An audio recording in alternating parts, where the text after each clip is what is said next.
Welcome back to another episode of Wisdom in Focus. This is an episode where we seek expert voices from events we don't really pay attention to, break them down, and analyze. Many people view sports as something purely physical, something based on talents, training, and determination. But did you know, behind every great athlete, there's a hidden force driving them to improvement? It's numbers. Data analysis plays a huge role in helping athletes refine their skills, track their progress, and then most importantly, perform at their best. Think about it. When you watch the Olympics, commentators mention split times, acceleration rates, and even predictive moves for their next performance. And on today's episode, we have an interesting discussion lined up about it. It's about understanding that data analysis through sports performances. We often hear about statistics in sports, but how do we actually calculate and interpret them? Well, today we have four amazing speakers to help me break it down. Hello everyone, I'm Nicole and I am a sports director currently working for Kemenpora, the Ministry of Youth and Sports. I'm beyond thrilled to be invited to this podcast since it lies in a big point of interest that I'm working on, youth. Hello, good afternoon everyone. Thank you for inviting me. My name is Florencia and I'm a data analyst. I used to take mathematics as my degree, but well, here I am.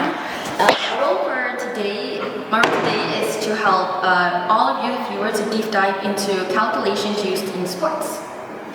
If I tell people what my profession is, they will probably wonder, why am I here? Hello, I'm an arts expert. As for my role, you'll see. Well, I don't fly that much with everyone here. However, you may know me from our previous episodes. And yes, my role is still the same. I summarize the key takeaways so we leave with a full understanding of the topic. Well, so now we have introduced everyone. So, whether you're an athlete, a sports fan, or just someone curious about how math and movements intersect, this episode is for you. Grab a cup of tea, relax, and let's get started. We will open the first segment where we talk about the importance of data in our physical performance. Let's begin with the foundation. Tracking physical performance data. Nick, as our sports director, can you please explain how sports performance can be analyzed through data? That's a fantastic question. While practice and instinct are important, data provides something that human perception often misses, which is precision.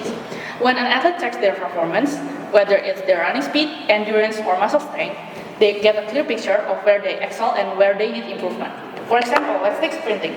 Runner might feel like they're improving, but without data, they don't know for sure. By measuring their 400-meter times and analyzing trends, they can see if they're consistently improving or if their progress has plateaued. Coaches use this information to tweak training methods, maybe adjusting strength training or focusing on better off the blocks, I do. But training isn't the only thing where data matters. Take circuit training, for example.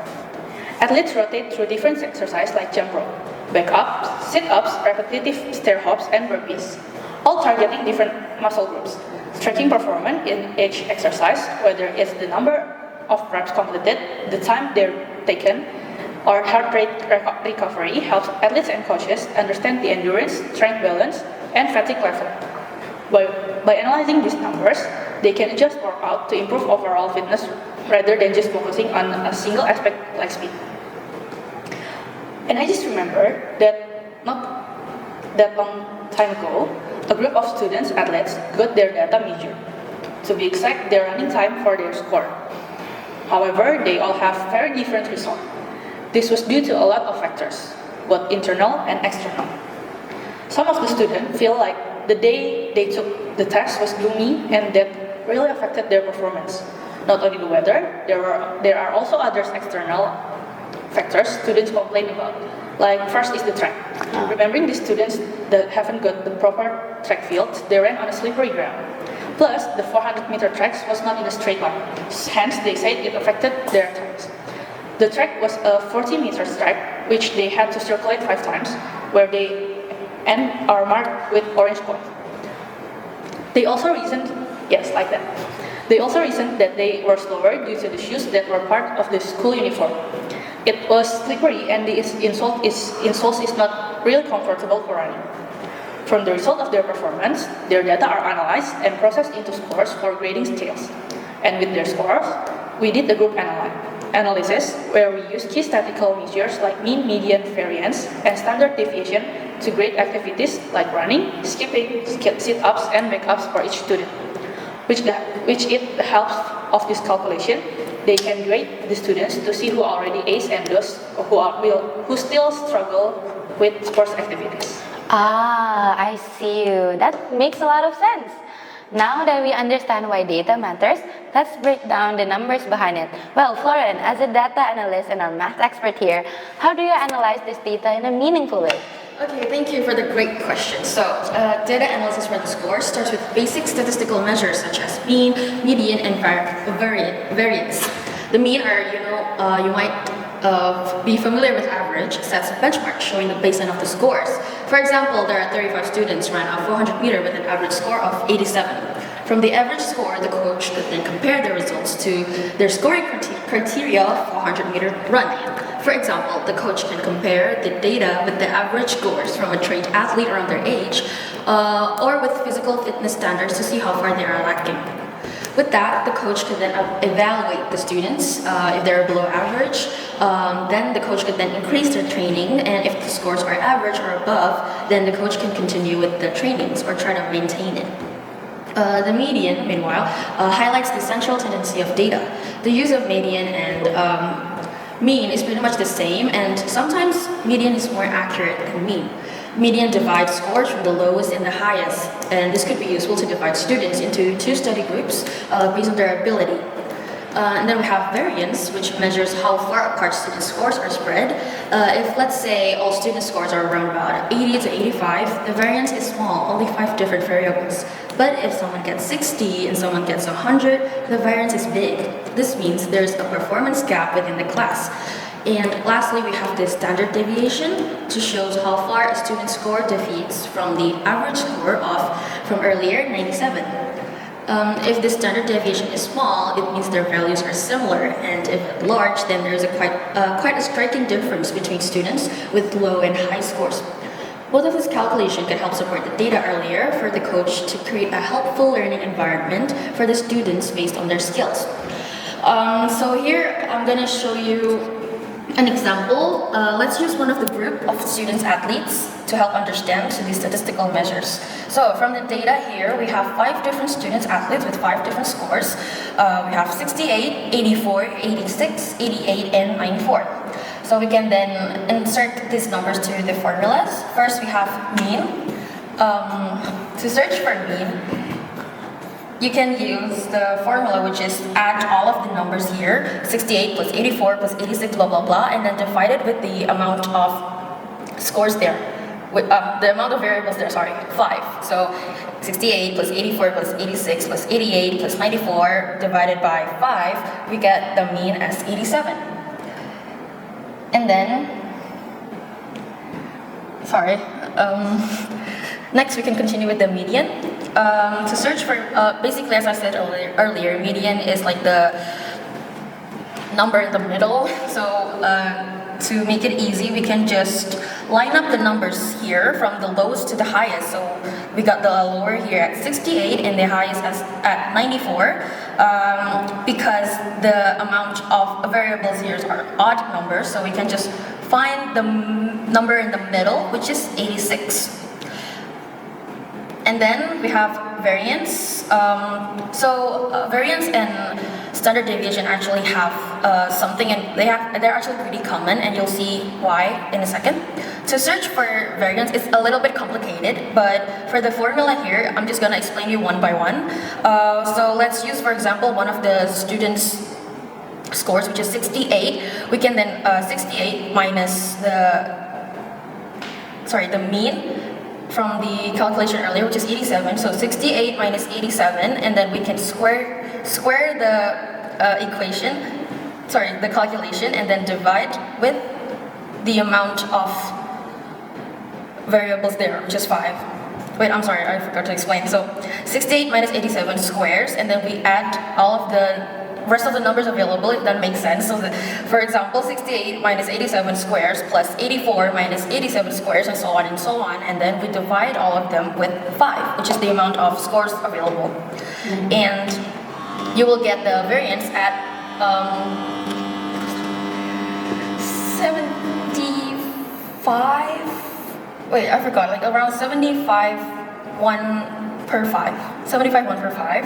And then we can continue with the standard deviation. As I said earlier, they're linked to each other. So to find the variance, all you need to do is to root square the results from the standard deviation.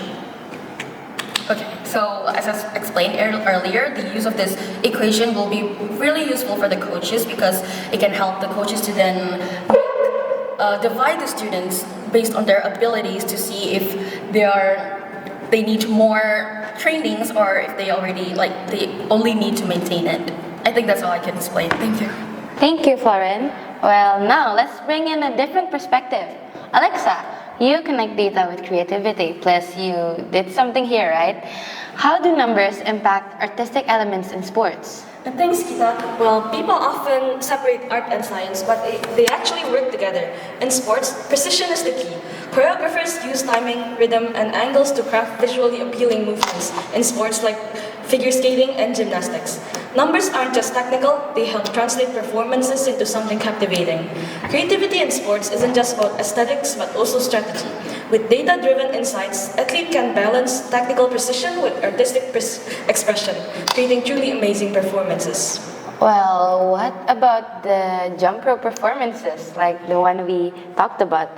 Can they also be analyzed creatively? And Alexa, please do brag about this amazing design that you made to this boring room. Okay, competitive jump rope isn't just about speed. It's a blend of athleticism and artistry. Athletes analyze jump timing, aerial maneuvers, and rhythm consistency to perfect their routines using data to enhance cadence, synchronization, and creativity. By studying airborne time and adjusting rope speed, they innovate new tricks, making performances both technical and visually stunning. Oh, and about this decor, thank you so much for the sweet praise. The design today had the goal of capturing the essence of training experience. The running track on the background, complete with the cones, represent the drills the kids use to practice. And these cone printouts are all drawn digitally, then printed and carefully mounted on the cardboard for a more three-dimensional effect. The running track itself was digitally drawn by hand too. The stack of books might seem random at first, but it ties into the idea of knowledge, whether it's about sport techniques or even the discipline required to excel. It adds depth to the team, showing that athleticism and learning go hand in hand. Plus, the running figure symbolizes the student athletes in action, making it feel even more personal, especially that the uniform matches what the students wear. There's also a quote written there, "Run the day before it runs you," which symbolizes taking control, whether in sports, academic, or just life in general. It's all about embracing challenges rather than letting them overwhelm us. And of course, the shoes are also a key detail, highlighting the essential gear we rely on, especially that the shoes is the exact same as what the student athletes wear. Every athlete knows how much of a difference the right pair of shoes can make. The trophy over there represents the competitive spirit that drives athletes to push their limits, while the water bottle emphasizes the importance of hydration, especially that everyone needs to stay hydrated while running. The calculator over there symbolizes the calculation we did in math, tying in the analytical side of sports, like measuring speed, timing, and endurance. Altogether, from the lighting to the layout, it was carefully considered to create a cohesive atmosphere that enhances the energy of the space. Oh, wow. Thank you for your explanation. Well, everyone, we've covered a lot of grounds, from performance tracking to artistic elements. So, what do you think, Jen, especially jump rope as an exercise? Well, jump rope is more than a simple exercise. It is a sport that refines motoric skills, enhances coordination, and pushes the limits of athletic performance. By tracking jump cadence, aerial time, and synchronization, athletes can analyze their movement in detail, improving their agility, rhythm, and overall efficiency. Data-driven training helps jump rope athletes master in timing, control, and precision, turning raw movements into seamless routines. However, excelling in jump rope is not just about numbers. Creativity plays a vital role as athletes incorporate artistic elements into their performance. By combining analytical thinking with freestyle innovation, they develop unique tricks that elevate their routines beyond pure athleticism. The fusion of structured training and expressive movements makes jump rope a sport that demands both technical mastery and creative expression. To fully harness the benefits of jump rope, athletes must prioritize consistent training, data tracking, and balanced lifestyle. Regular practice, proper tests, and performance analysis will help refine motor skills and unlock new levels of ability. Whether you're an experienced jumper or just starting, challenge yourself, track your progress, and push your limits. You might be amazed at how far you can go. Wow, that's very insightful.